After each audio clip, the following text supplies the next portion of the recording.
sa kanyang bahay, tayo'y nagkakaisa.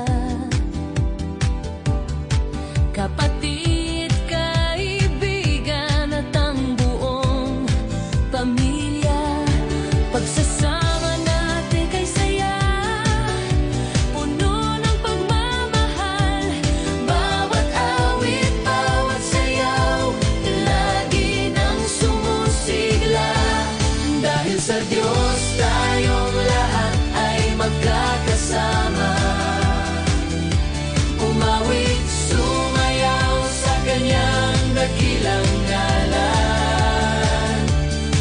Sa kanyang kapangyarihan tayo'y ligtas. Sa tuwina, halina't tumawid, sumayaw at magpuri sa Kanya. Ang kanyang pag-ibig sa atin ay tapat, walang kapantay at walang katulad. Sa araw ng linggo, sama-samang magdiwang sa ating Diyos na buhay magpakailanman.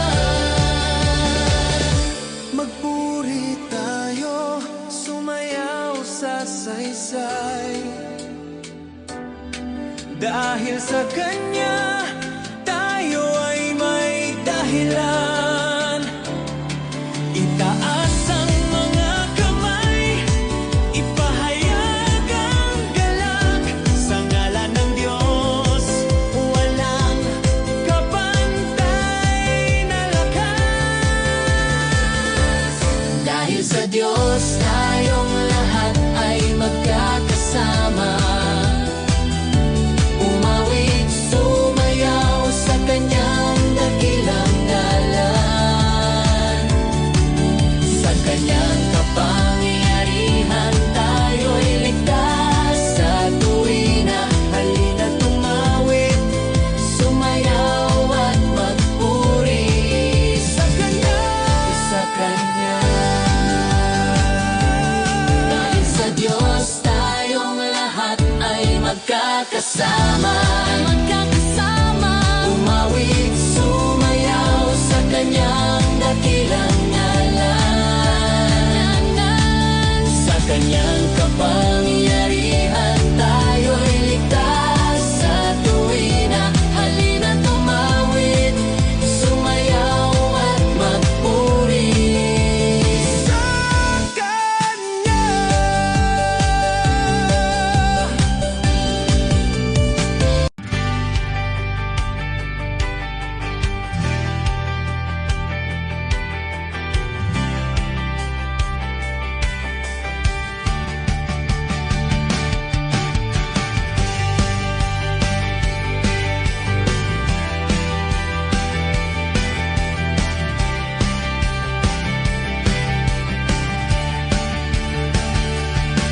Tayong lahat ay tumayo at magsimulang umawit. Itaas ang kamay at sa Diyos tayo'y mag-aalay. Siya'y ating papurihan sa kanyang kadakilaan. Ang lahat ay sumayaw sa gitna ng ating pagdiriwang. Sigaw natin ang kanyang kabutihan at katapatan. Sa lahat ng panahon, siya'y laging naririyan. Hindi nagbabago, tapat sa kanyang pangako, kaya siya'y nararapat.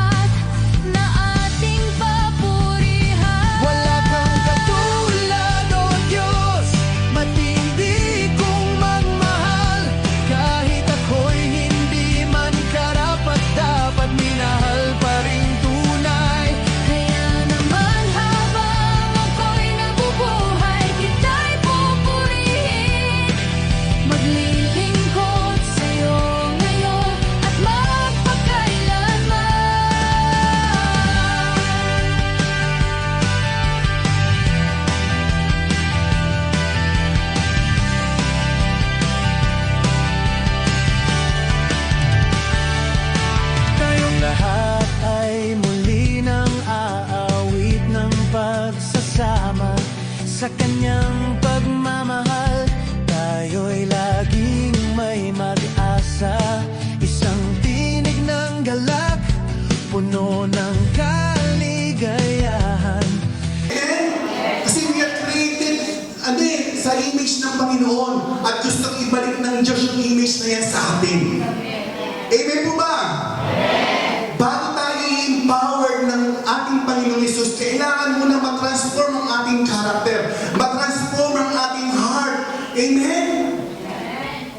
Wala natin matransform. Hallelujah. So number 1 po, disciples are transformed before they are empowered. Sa Mark 3:40, sabi niya dyan, He appointed 12, yung kanyang mga disciples, that they might be with Him. And after that, He might send them out. Si Jesus po, hindi niya kagad binigyan ng Never get down. Always encourage and never discourage. A people in the church to take a message of hope everywhere we go, to everywhere we meet. In Jesus' name, Amen. Nakikita ba ang Diyos? Amen. Sige ba, lapitan natin ang bawat isa. And we will release the blessing po. I-release po tayo ng blessing sa kanila.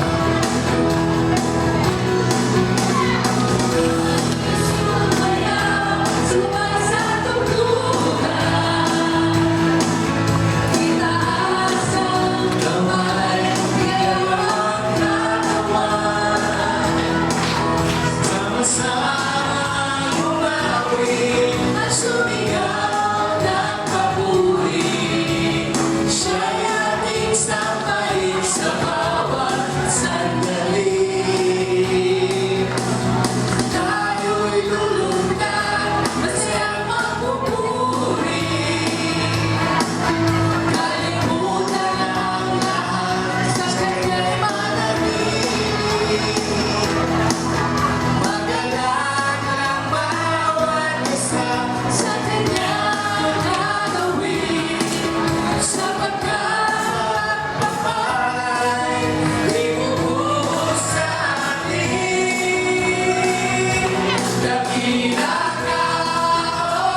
at magsimulang